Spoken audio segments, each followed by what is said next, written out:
నాగర్ కర్నూలు జిల్లాలో సామూహిక అత్యాచార ఘటన తీవ్ర కలకలం రేపుతోంది. మొక్కులు తీర్చుకోవడానికి గుడికి వెళ్లిన ఒక మహిళపై 7 వ్యక్తులు అత్యాచారానికి పాల్పడ్డ ఘటన ఆలస్యంగా వెలుగులోకి వచ్చింది. మహిళ ఫిర్యాదుతో కేసును సీరియస్ గా తీసుకున్న పోలీసులు నిందితుల్ని అదుపులోకి తీసుకుని విచారిస్తున్నారు. నాగర్ కర్నూలు జిల్లా ఊర్కొండపేట ఆంజనేయ స్వామి ఆలయం సమీపంలో గ్యాంగ్ రేప్ జరిగింది. ఊర్కొండపేట ఆంజనేయ స్వామి ఆలయానికి మంచి పేరుండడంతో మొక్కులు చెల్లించుకునేందుకు కుటుంబం శనివారం అక్కడికి వెళ్ళింది.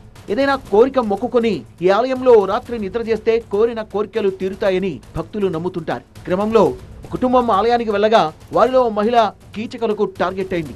అర్ధరాత్రి సమయంలో కాలకృత్యాలు తీర్చుకునేందుకు ఆలయం సమీపంలోని గుట్ట ప్రాంతంలోకి వెళ్లడంతో అప్పటికే అక్కడ మాటు వేసి ఉన్న 7 వ్యక్తులు ఆమెపై అత్యాచారం జరిపారు.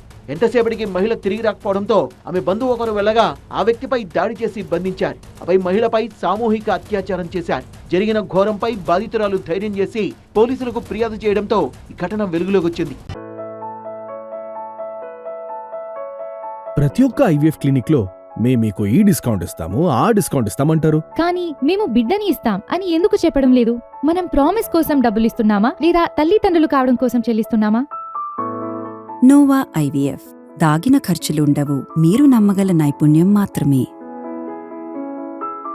గ్యాంగ్ రేప్ ఘటనను సీరియస్ గా తీసుకున్న నాగర్ కర్నూలు పోలీసులు దర్యాప్తును వేగవంతం చేశారు. కల్వకుర్తి సిఐ ఆఫీసులో బాధితురాలి స్టేట్మెంట్ ను రికార్డ్ చేశారు. కేసును స్వయంగా పర్యవేక్షిస్తున్న నాగర్ కర్నూలు జిల్లా ఎస్పీ వైభవ్ గైక్వాడ్ ఘటనా స్థలానికి చేరుకుని పరిశీలించారు. స్థానిక పోలీసులను అడిగి వివరాలు తెలుసుకున్నారు.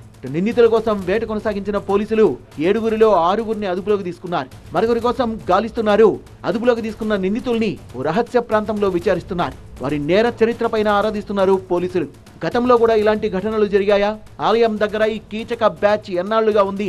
ఆలయంలో రాత్రి వేళ నిద్ర చేసే భక్తులే వీళ్ళ టార్గెట్టా అని అన్ని కోణాల్లోనూ దర్యాప్తు చేస్తున్న నాగర్ కర్నూలు ఎంక్వైరీలో అన్ని విషయాలు తేలుతాయంటున్నారు. ఏదేమైనా నాగర్ కర్నూలు జిల్లా ఊర్కొండపేటలో జరిగిన ఈ దారుణం సంచలనం సృష్టిస్తోంది. కేసుకు సంబంధించిన కంప్లీట్ డీటెయిల్స్ మా కరెస్పాండెంట్ శివకుమార్ అందిస్తారు. Sivakumar, right. Urkondapeta gang rape ఘటనకు సంబంధించి నాగర్ కర్నూలు జిల్లా పోలీసుల దర్యాప్తు కొనసాగుతుంది. ఘటనకు సంబంధించి ఇప్పటికే 7 నిందితులు పోలీసులు అదుపులో ఉన్నట్టుగా తెలుస్తుంది. ఇక ఘటన జరిగిన సంఘటన స్థలానికి జిల్లా ఎస్పీ వైభవ్ గైక్వాడ్తో పాటుగా అడిషనల్ ఎస్పీ రామేశ్వర్, మిగిలినటువంటి పోలీస్ అధికారులంతా కూడా పరిశీలించడం జరిగింది. ఘటనకు సంబంధించి జరిగిన ఆ తీరు కావచ్చు, ఆ స్థలంలో ఉన్నటువంటి ఆధారాలను కూడా సేకరించినటువంటి సిచ్యువేషన్ అయితే ఉంది. ఇక మరోవైపు ఈ ఘటనకు సంబంధించినటువంటి బాధితురాలు ఫిర్యాదు మేరకు ఇప్పటికే నా కల్వకుర్తి సర్కిల్ ఇన్స్పెక్టర్ కార్యాలయంలో బాధితురాలికి వైద్య పరీక్షలు అలాగే ఆమె స్టేట్మెంట్ కూడా రికార్డ్ చేసినటువంటి సిచ్యువేషన్ అయితే ఉంది. ఇక ప్రస్తుతం మనం విజువల్స్లో చూస్తున్నాం.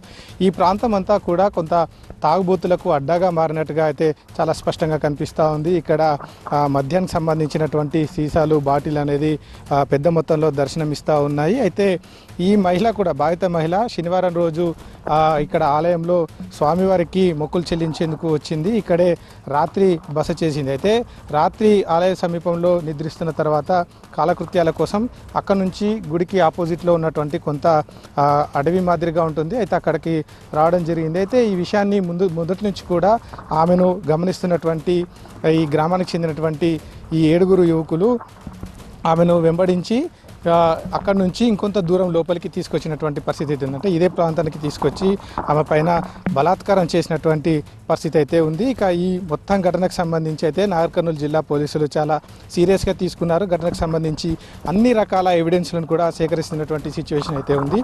అయితే ఈ ఘటనకు సంబంధించి అంటే వీళ్ళు కేవలం బాధితురాలిపైన గ్యాంగ్ రేప్ చేయడంతో పాటుగా ఆమె ఒంటిపై ఉన్నటువంటి బంగారు ఆభరణాలు కావచ్చు, అలాగే కొంత మొత్తంలో నగదును కూడా ఆమె దగ్గర నుంచి దోచుకున్నట్టుగా కూడా చెప్తున్నారు. అయితే ఈ ఒక్క ఘటనే కాదు, ఇలాంటి ఘటనలు కూడా గతంలో చాలా ఘటనలో వీళ్ళంతా కూడా పాత్రగా ఉన్నారనేటువంటి అంశాన్ని అలాగే ఆరోపణలు కూడా ఈ ఆలయం వద్ద అయితే వినిపిస్తూ ఉన్నాయి. ఈ నిందితుల్లో ఒకరు ఆలయంలో అవుట్సోర్సింగ్ ఎంప్లాయీగా కూడా పనిచేస్తున్నట్టుగా కూడా అనుమానిస్తూ ఉన్నారు. ఆ వ్యక్తే ఈ మొత్తం తతంగాన్ని నడిపించినట్టుగా కూడా ఒక అనుమానం అయితే వ్యక్తం చేస్తూ ఉన్నారు. అయితే ప్రస్తుతం ఈ 7 అయితే పోలీసులు విచారిస్తూ ఉన్నారు. ఘటనకు సంబంధించి త్వరలోనే ఈ మొత్తం వ్యవహారానికి సంబంధించి మీడియా సమావేశం పెట్టి వివరాలు వెల్లడించేటువంటి అవకాశం అవుతుంది. ఇక తదుపరి ఈ ఆలయ ప్రాంగణంలో ఎలాంటి ఘటనలు పునరావృతం కాకుండా కఠినమైనటువంటి చర్యలు తీసుకుంటామనే అంశాన్ని అయితే జిల్లా ఎస్పీ అయితే చెప్తా ఉన్నారు. ఇది ఇక్కడ పరిస్థితి.